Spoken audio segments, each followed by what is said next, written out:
こんにちは、モーリーです。旅は自己投資ということでね、これまですいません。行くと言いながらなかなか行けてなかった北海道旅行の模様をお届けしたいと思います。やっと行ったと思ったらですね、未曾有の大雪の日に行ってしまいまして、いやー持ってるなと、とんでもない旅になりました。ぜひその全貌をご覧ください。それでも北海道は最高だったのか、札幌小樽編スタートです。それではどうぞ。はい、こんにちは、モーリーです。今ね、福岡空港にやってきておりまして、ちょっとね福岡の用事を済ませてからここからね札幌に向かいたいなと思ってるんですが、なんとですね今札幌が未曾有の大雪で新千歳空港から札幌まで行くバスとか電車がね全部運休しているということで、いやこのままね行くべきなのかどうなのかっていうちょっと判断を迫られてます。でもねちょっと行ってなんとかできるかなみたいなのも YouTube 的には面白いのかなと思って今すごく葛藤してるんですけど、 JAL とね ANA は完全に全部運休してるんですけど、今回ねビーチでセールで福岡から札幌に撮ったんですけど、それはねやっぱ LCC なんでね払い戻しはしたくないみたいな感じなんでしょうね。そのまま飛ばすみたいで、そうなるとね僕もちょっと行くしかないかなみたいな状況に差し掛かってます。いやーどうしたもんかな。ちょっとどうなるかお楽しみにしてください。札幌結構えぐいことになってます。はい、これがね福岡空港の状況ですね。人数はそんなにやっぱりいないかなっていう感じですね。わざわざ地獄に向かうみたいなイメージすらある感じなんですけど、どうしようかとはいえねこのまま福岡で過ごすっていう選択肢もあるなんですけど、やっぱ行かないとダメでしょ。地獄へ向かいます。ANA の搭乗口を使わせてもらってる感じですね。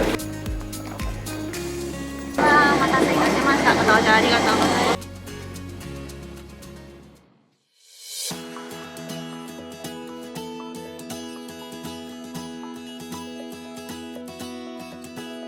やっと札幌に到着しましたね。いやもう一面雪ですわ。札幌行くまでのね電車とかがねないってことなんですが、なんとですねツイッターで札幌駅まで送迎してくれる人を見つけましてですね、その人と今やり取りして、なんか2時間後ぐらいにね迎えに来てくれそうな感じなんで、空港でちょっとラーメン食べたりとかして過ごして札幌に向かいたいと思います。タクシー代よりこう安い金額でね送ってくれるってことなんで、いやありがたいですね。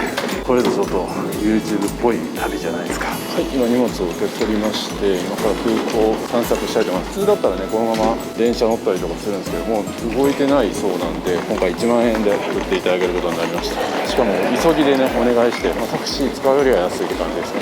ちょっとゆったりと過ごそうかなと思います。ラーメンでも食って、すごい雪だな。いやーもう完全に雪国ですね。これすごいわ。ラーメンを食べに行きたいと思います。新千歳空港に行ったらやっぱり一元のラーメンということで、本当はね帰りの日に食べようかなと思ってたんですけど、今日時間がねできたんで、いやーこう白い恋人とかね、新千歳のお土産はねもう欲しいものだらけというかね、何とか売ってますね。空港立ち寄るだけでも楽しいなって。もし最悪この空港に閉じ込められてここで泊まらないといけないってなっても一日楽しめそうな感じありますね。温泉もあるんですよね、新千歳。ちょっと広すぎて迷っていきました。さあ来ました。エビ味噌うまそう。これはやばいでしょ。いただきます。うまそう。うまい。エビの味がここでしか味わえない。こってりのね太麺で今回頼みましたけど、行列ができるの分かるわ。いや本当はねビール飲みたかったんですけどね、今まん延防止でビールやってないです。スープがねめちゃくちゃ美味しい。なかなか見応えのある函館がここはテーマになってるんですかね。お寿司屋さんとかスープカレーもありますね。いろんな店があります。あっちにフードコートもありますね。洋食もありますね。こちらがフードコートですね。フ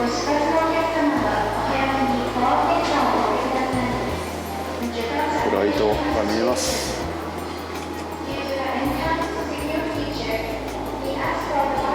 いや並んでますね。やっぱり迎えに来てもらって正解かもしれないですね。ことにしました結局。さあ地下鉄福住駅で降りることになりました。いやーね、ツイッターの方に迎えに来てもらう予定だったんですけども、結局ねそうじゃなくて地下鉄で帰ることになりました。ツイッターの人も車を手配するのにめちゃ時間かかったみたいで、結局そうしてる間に福住駅行きのバスがうまいことこう出てたんでね、そのまま行って地下鉄で札幌まで行きたいと思います。なんやかんやで絶望的な状況になるかなと思ったんですけど、なんとかなってます。地下鉄改札口上野す。いやしかし寒くなってきましたね。やっぱ外にいるとバスがねかなり暑かったので薄着ですけども、大通りで乗り換えていきます。大通りで乗り換えです。やばいことになってます。札幌、さすが過去最大の雪が降っただけあって、そんな貴重な時にね撮影できるなんて。僕も今まで何回か札幌来ましたけど、ここまでは初めてですね。こんなものまで作られている。目の前にベッセルイン見えました。京都明日ですね。はい、こんな感じですね。デラックスツインルームですね。18歳以下がこう無料で泊まれるということでね。浴室は広いですね。浴室広いのありがたいな。こちらでねアメニティをいろいろね持っていけます。アゴダでもいい点数もらってますね。いやー、ちょっと出たところからもう異世界ですね。どれぐらいのね雪なんか、ふわふわですわ。冷て冷た。いやーすごいなこれは。なんか絵になるな。すごいすごい、全部凍ってる。これはちょっと取りがいあるな。すごいな、完全に川が凍ってますね。こんな状態見たことないですよ。これはすごいですね。さあ今日はねジンギスカンの元祖と見えるだるまですね。そこちょっと行きたいなと思います。ちょっと並んでますね。本店がちょっとねいっぱいあったんで、あそこに行ってもらったらいいと思うんですけど、僕はちょっと時間がありませんので、このだるま5.5号店とか行ってみたら、ここ閉まってるわ。雪だるま、雪だるま僕昔よく行ってたとこや。思い出しました。雪だるま行きましょうかね。普通はだるま行ってください。僕も雪だるまも好きなんですよ。はい、この点数 4.3 の雪だるま行きたいと思います。ここ多分ね来たことあるんですよ。これ2回上がったの覚えてます。ここはね多分僕10年前とかに1回来たことがあるんですよ、仕事で。懐かしいです。この色紙の数とかもね素晴らしさを物語っております。しゃぶりながちょっと気になってちょっと喋れないですけど、8時までかねお酒の時間なんですけど頼みました、無事に。それじゃあいただきます。乾杯です。ずっと我慢してた。それではねまず油を敷いて野菜を焼いていきます。お名前伺ってもいいですか？モーリーチャンネルっていう旅行系のチャンネルをそうなんです。はいやってまして、もしよかったらサインでも書いてくれ。サインとかがないですけどね。そうなんですか。はい、なんか10年前ぐらいに僕ここ来たことがあって、なんとなく記憶、この2階上がってきて、この色紙があったのをすごい覚えてて。ではねいけそうなんでいただきます。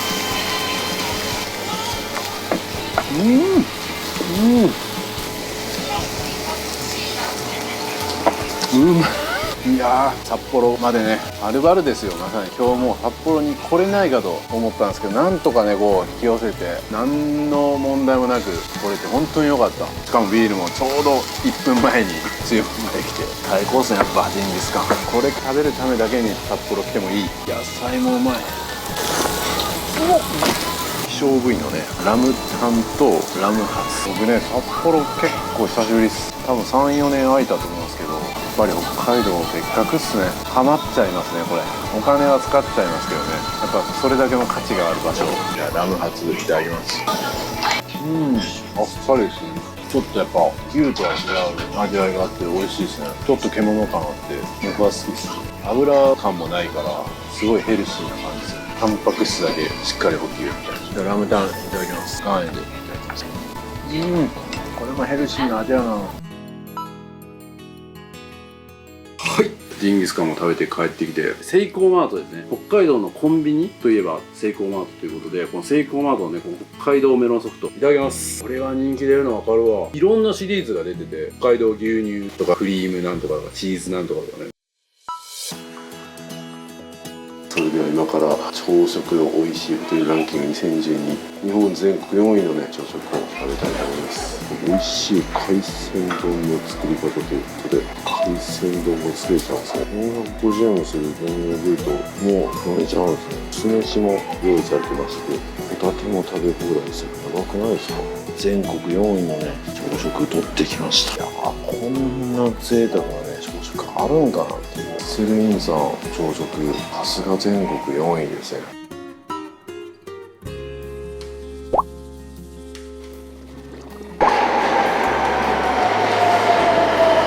本来ならね JR で日本で小樽まで行けるんですけども、今日はねその JR が運休してるということで、大通りからねバスに乗り継いで小樽まで行きたいと思います。なのでちょっとイレギュラーな行き方なんですけども、これはこれで良いのかなと思います。この辺ですね、北一条西4丁目ですね。ここから乗りたいと思います。で今48分なんで53分のバスに乗れればいいということですね。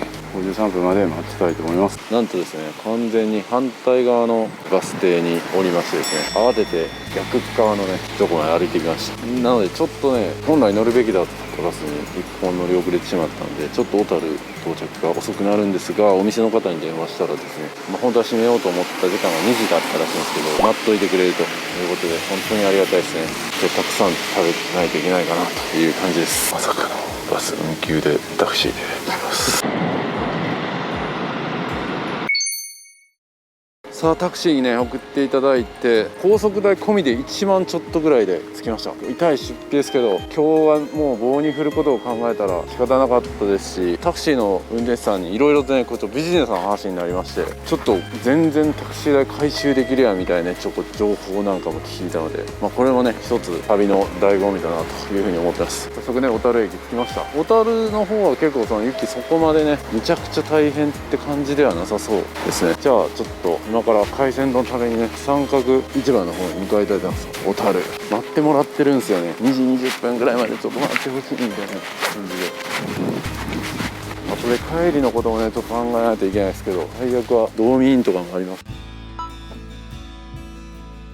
寿司海鮮丼あります。三角市場行きます。あ、ここですね。ここ今日行こうと思ってたところです。ここに今日行こうかなと思います。ちょっと全体だけ撮りましょう。全体撮ってから戻ってこよう。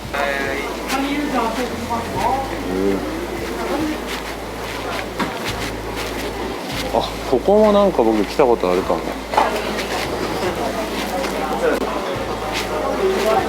山間丼、めちゃくちゃ並んでる。いやなんかねもう閉店間際無理やり開けていただいたんで、でかっ。島ホッケでかい。札幌黒ラベルいただきます。うまっ。はい、それではすき焼きの数の子。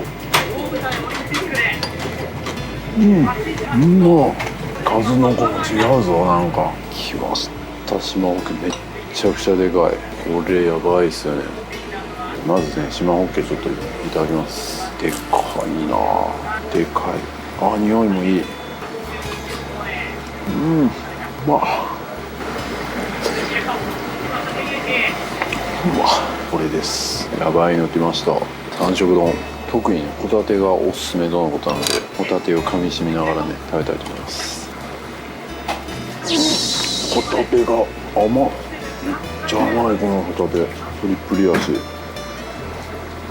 イクラもうまいわ。来ましたバター焼き。これはやばいな。ホタテがね特におすすめとのことなんで、それではホタテバター焼き、うまそう。歯応えがすごい。これは絶対食べた方がいいですね。めちゃくちゃうまい。今日一番美味しかったです。小樽駅前です。すごい、完全これもうスキー場じゃないですか。うわ、消防犬生き残ってますね。この大雪の中すごいな。飛び出してきてる。さあ来ましたね小樽運河。これです。つららがすごい。ゲーム張りのつららやな。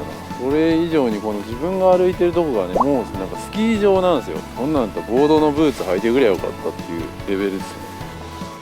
おお近い。かもめ近いいっすね。なんか京都でも乗りました。人力車乗ります。小樽はこの右側が全部日本海なんですけど、この日本海で本当に100年以上前なんですけど、大量の銀色の魚が取れてすごいお金儲けをした町だったんですが、お二人何のお魚かご存知ですか？なんやろ。じゃあ難しいね。ヒントは2から始まって C が来て運が来る魚ですね。ニシン。バッチリね。全部言うてもてる。あれ、ニシンってあんまり食べないですかね。そうですね。日常的には食べないですね。なんかニシンそばとか。ニシンそば、関西の方有名ですけど、うん実はそのニシンそばも小樽のニシンが掛け合わさってできてます。小樽は昔ニシンが青い海が銀色に染まるぐらいとか、へえ。人が素手で取れるぐらいとか。そんなにいたんですね。僕のおじいちゃん海の上猫歩いたって言ったんですよ。それはす。それぐらい取れたっていう表現がされてて、それをきっかけにすごい発展した町だった。今は取れないですか。今は昔よりはもちろん全然取れないんですけど、徐々に取れてはいる。ニシンそばぐらいですか、お客さんたち。そうっすね。北海道ニシン生で食べます。お刺身、お寿司。うまそう。結構やっぱ新鮮なんで、何でも生で食べるところがあって、最近北海道。ホッケとか。ホッケも生で。そうなんですよ。お寿司とかお刺身。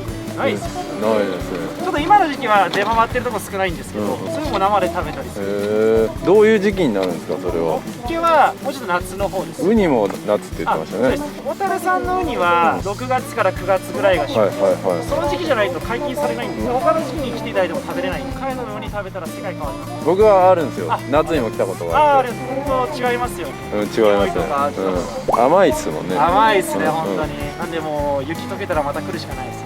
お待ちしてます。お話は次なんですけど、ニシンをきっかけにすごい儲かった町だったんです。やっぱ儲かった町って銀行がすごい多いんです。じゃあ右前いかにも昔の銀行ああ、なるほどなるほど。あれが旧安田銀行、明治安田生命安田財閥ですね。で今日ぜひ覚えていただきたいのが、ところどころにあるああいう紫色の看板、あれが歴史的建造物って言って小樽市に保存されてる、勝手に取り壊しちゃダメですよって証拠になるものなんです。ただ外装や外観を変えずに中を使うのは大丈夫。小樽市内に紫看板が現在85件あります。ちょっと見えづらい。これはもともと後藤商店って書いてあるんです。卸問屋さんですね。今は下が和菓子屋さんで2階はカフェ。お店と看板は正直関係ないんですけど、もう看板が外観なんで変えずにそのまま残してる。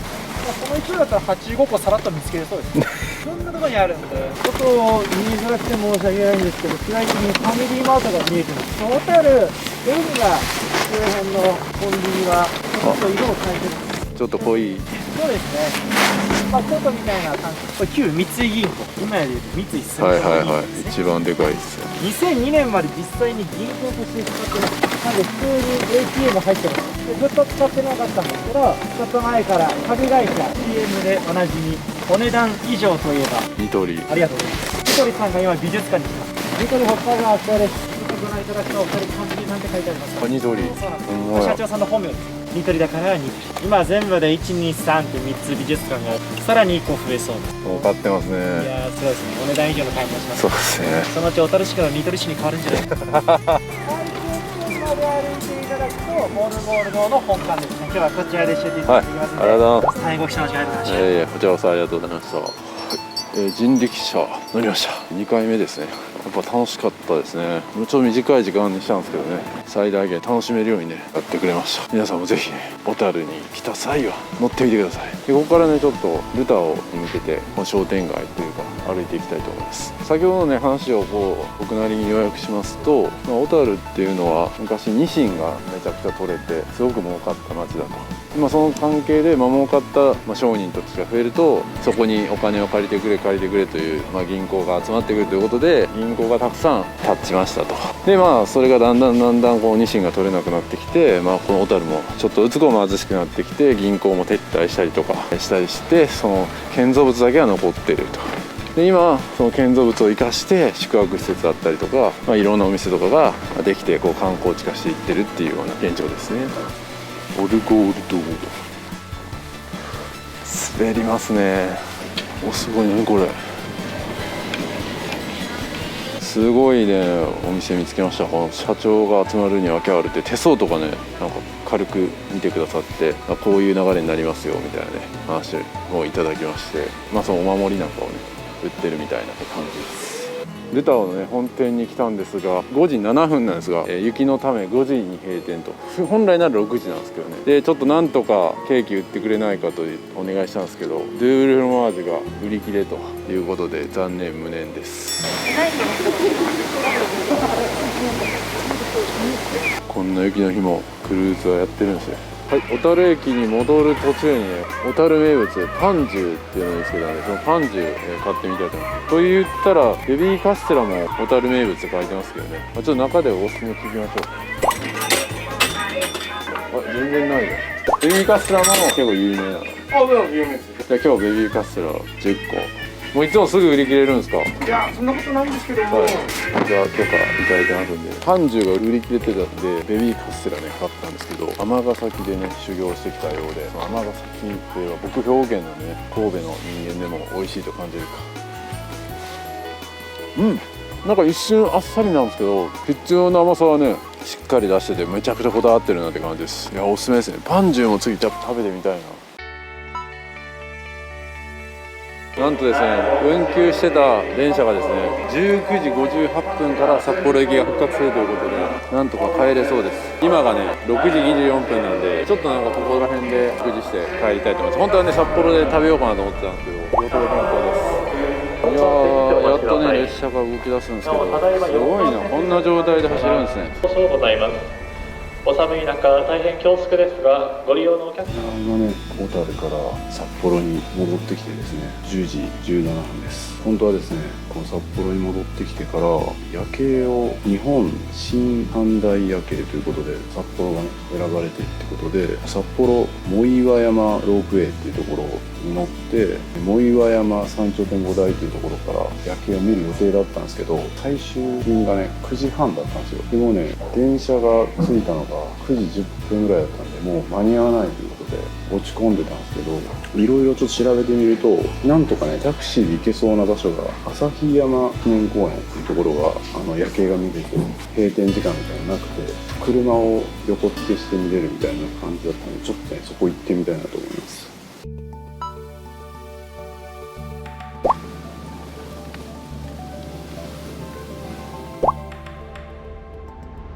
人がいて安心した。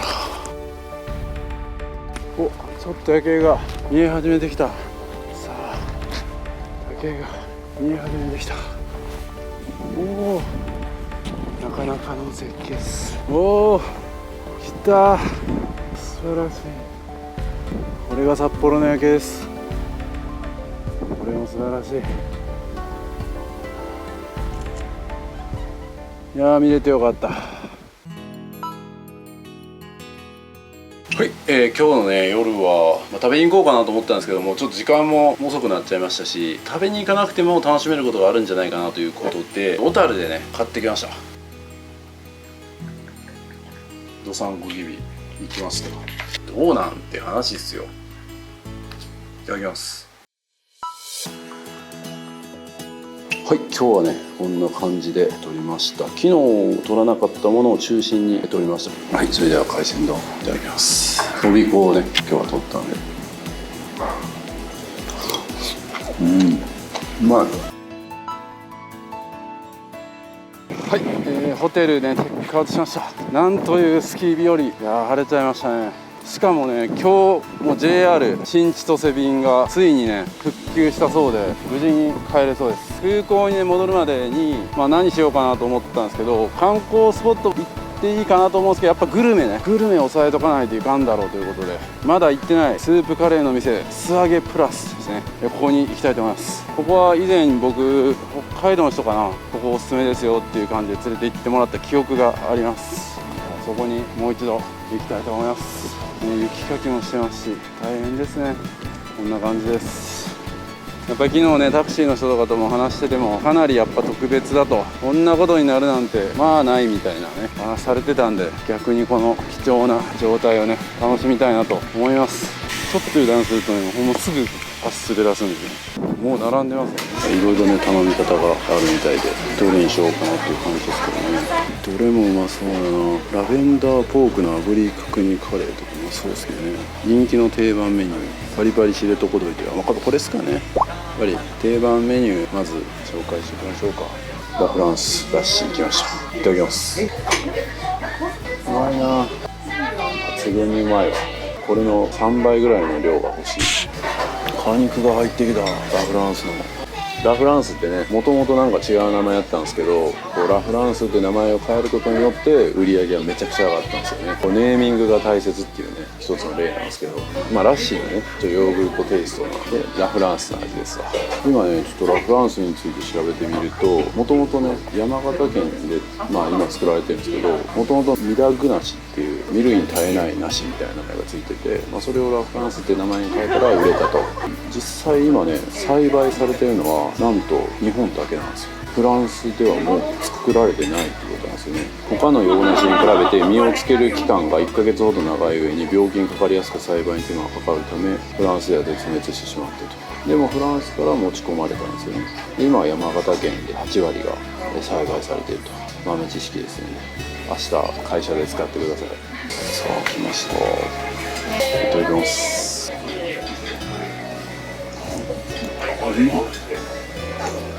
ちょうどいい辛さ。しれと感があるチキンやな。人参も分厚くて美味しそう。これも食べに来た方がいい、絶対に。帰る前にもう一つ展望台寄っていこうと思います。ここはね、夜景も綺麗なんですけど、日中もおそらく綺麗なんで、一般料金は大人740円で乗ることができます。サクッと撮影して帰りたいなと思います。さあ36階まで上がっていきます。うわ綺麗だ。うわ超綺麗。しかもなんか結構遠くまで見渡せる。こんだけの雪景色で遠くまで見渡せるってなかなかないんじゃないですか。素晴らしい。いやーこれはすごいですね。いや急遽来てよかった。電車が雪の中をこう走ってる。素晴らしいね。すごいこのトイレ。なんという贅沢なトイレなんや。うわわわわわすごい。さあ1時22分の新千歳空港行き快速エアポート復旧して出発です。うわ凍ってますね。電車が凍るなんて見たことない。曇って何も見えません。雪を走ってきたって感じですね。はい、さっきねカルビープラスで揚げたてのポテトチップスみたいなものを買ってきました。人気ナンバーワンの北海道バター味ということで、うまそう。これです。うまそう。うまっ。揚げたてうまい。もうねバターの匂いとかじゃがいも感が半端ないですね。ポテトチップスだけサクッと食べて飛行機乗りたいと思います。